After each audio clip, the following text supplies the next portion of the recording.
Kopi Luwak costs 50,000 in Jakarta. In New York, it's 500,000. 10 times more.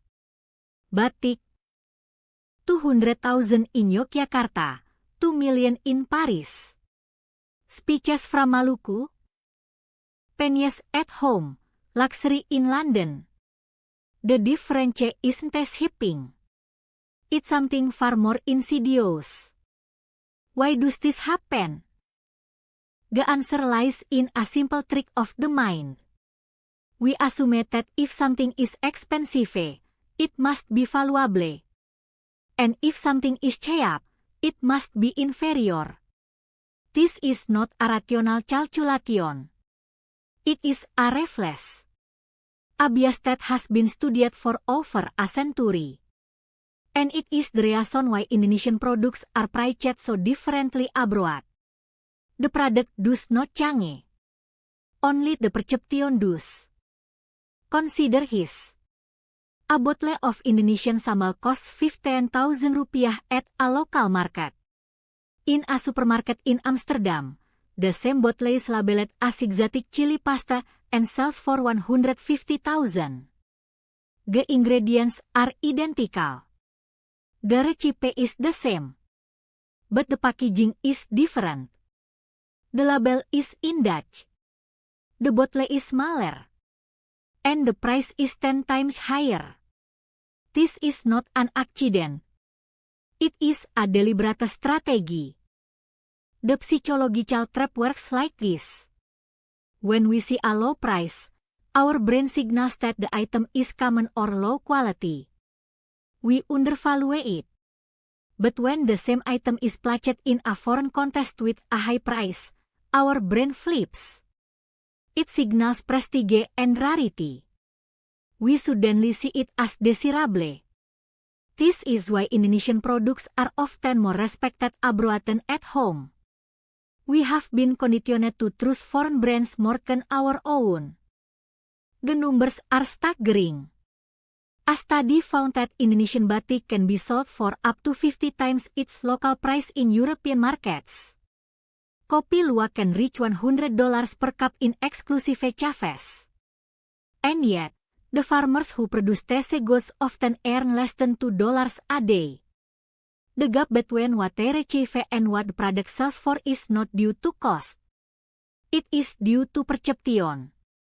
And that perception is controlled by others.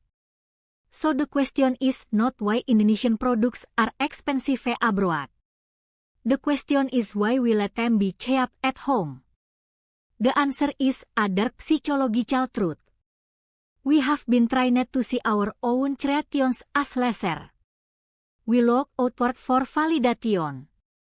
And in doing so, we hand over the power to set prices to others. This is the price paradox. And it is costing us more than money. It is costing us our sense of worth. Imagine paying 5 times more for a bottle of wine simply because of a higher price tag. It sounds irrational, but it happens every day. This strange behavior was first documented in 1899 by economist Thorstein Veblen. He noticed that for certain luxury goods, demand actually rises as prices go up. This defied basic economics. Veblen called it conspicuous consumption. People buy expensive items not for their utility, but to signal status. The higher the price, the more desirable the product becomes. This is the Veblen effect in action. Veblen's theory was radical for its time. He argued that some goods are valued precisely because they are expensive. Think about designer handbags or luxury watches. Their high cost is part of their appeal. But Veblen's insight went deeper. He saw that this behavior is not about quality. It is about social comparison. We use expensive purchases to display wealth and taste. This creates a paradox. The more something costs, the more we want it. And the more we want it, the more we are willing to pay. Fast forward to the modern era. Researchers decided to test Veblen's idea in a controlled experiment. They took identical bottles of wine and labeled them with different prices. One bottle was marketed at $10, another at $90. Participants tasted both and rated the more expensive wine as significantly better. 80% of them preferred the $90 bottle. But here is the twist. The wine was actually the same. The only difference was the price tag. Our brains were fooled by a number. We upload videos like this every day. Subscribe so you don't miss out. Easy. This experiment reveals a powerful cognitive bias. We automatically assume that higher price means higher quality. It is a mental shortcut that saves us time. But it also makes us vulnerable. Marketers know this. They use premium pricing to create an illusion of superiority. When we see a high price, our brain releases a small dose of dopamine. We anticipate a better experience. And because we expect it, we actually purchase it. The price becomes a self-fulfilling prophecy. The implications are huge for Indonesian products. Kopi Luwak, for example, is one of the most expensive coffees in the world. But in Indonesia, it is relatively affordable. When exported, its price skyrockets. Foreign consumers pay a premium because they associate high price with exotic luxury. But the same psychological trick works in reverse. Indonesians often undervalue their own products because they see low local prices. They assume cheaper means inferior. This is the dark side of the Veblen effect. So how do we break free from this illusion? Awareness is the first step. When you see a high price, ask yourself, am I paying for quality or for status? The wine experiment proves that our senses can be deceived. The same wine tastes better only because we think it costs more. By recognizing this bias, we can make smarter choices. We can appreciate the true value of products, regardless of their price tag. And we can stop letting numbers dictate our perception of worth. Your brain is a liar. It tells you that a $50 bottle of wine tastes better than a $10 one. But in blind tests, most people can tell the difference. This isn't a flaw in your taste buds. It's a flaw in your brain as wiring. A region called the ventromedial prefrontal cortex lights up when you see a high price tag. It assigns more value to expensive things, even when they are identical. This is the price-quality heuristic at work. And it's happening right now, inside your school, without your permission. Imagine holding two identical jars of honey. One costs $5. The other costs $50. Your brain doesn't see honey. It says status, quality, and truth. The expensive jar triggers a dopamine release in your reward system. You feel a small rush of pleasure just from the price. This is the Veblen effect in action. It's not rational. It's biological. Your ancestors needed shortcuts to decide what was safe or valuable. A high price signaled rarity and quality. Today, that same shortcut makes you pay more for the same thing. But here is the dark twist. This brain trick doesn't just affect wine or honey. It affects how you see your own country's products. When Indonesian batik is sold in a luxury boutique in Paris with a French label, your brain assigns it higher value. The same cloth, the same craftsmanship, but now it costs 10 times more. And you believe it's better. Why? Because your brain uses price as a proxy for quality. It's a mental shortcut that evolved for survival. But in the modern world, it's exploited by marketers who know exactly which buttons to push.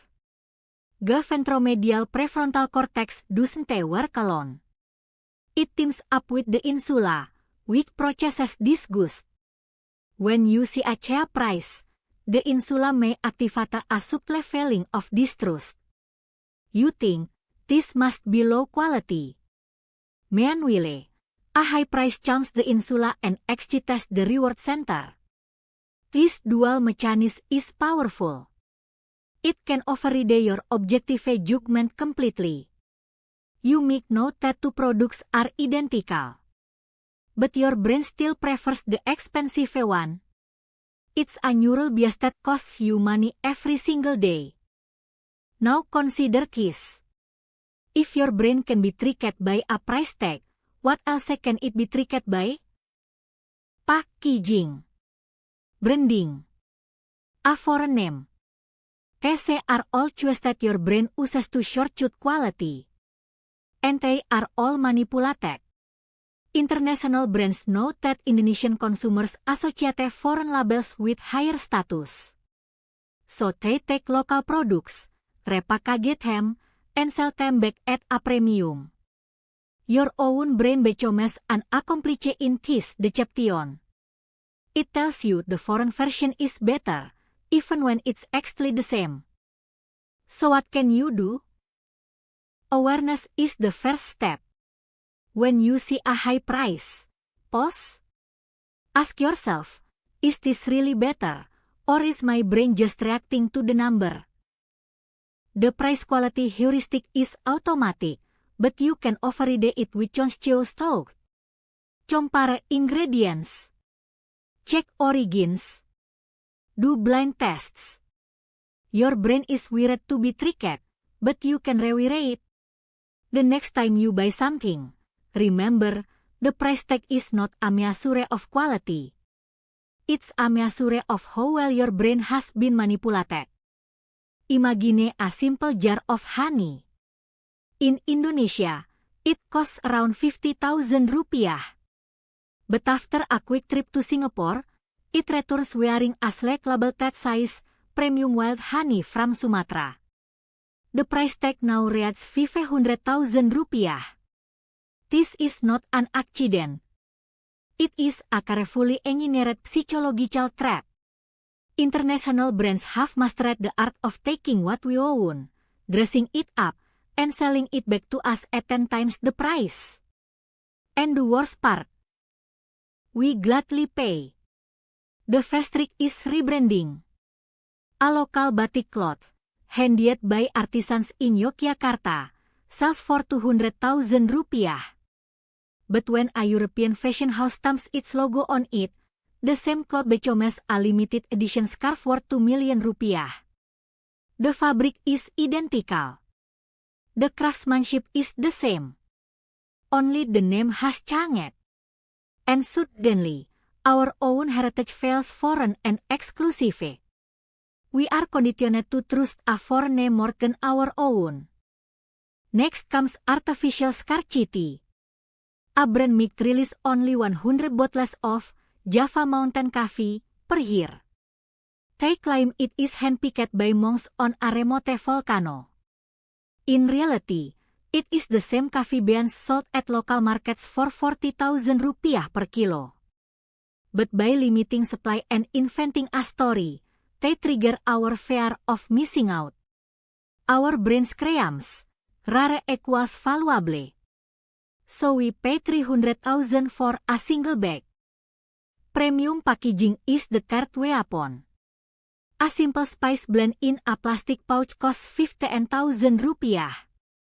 But put the same blend in a glass jar with a wooden lid. Add a story about ancient traditions, and the price jumps to 150,000. The packaging signals quality to our brain. We are not buying speeches.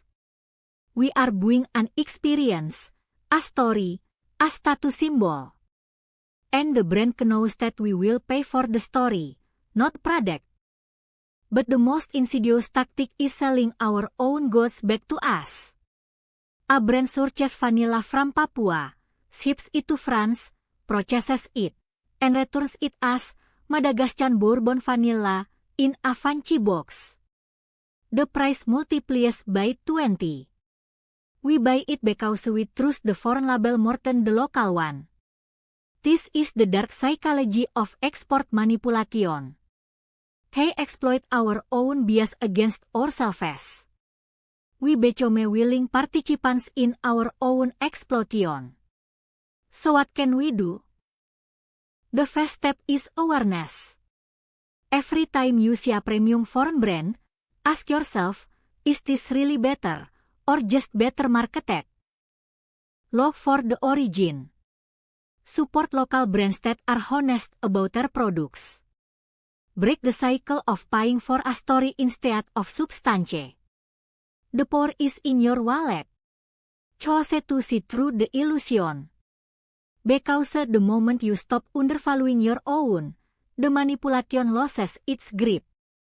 Hi Kere. If you enjoy this kind of content, don't forget to subscribe. Wajah tersenyum dengan mata bahagia less chance. Subscribe now before we launch our new series. Gamebox terbuka.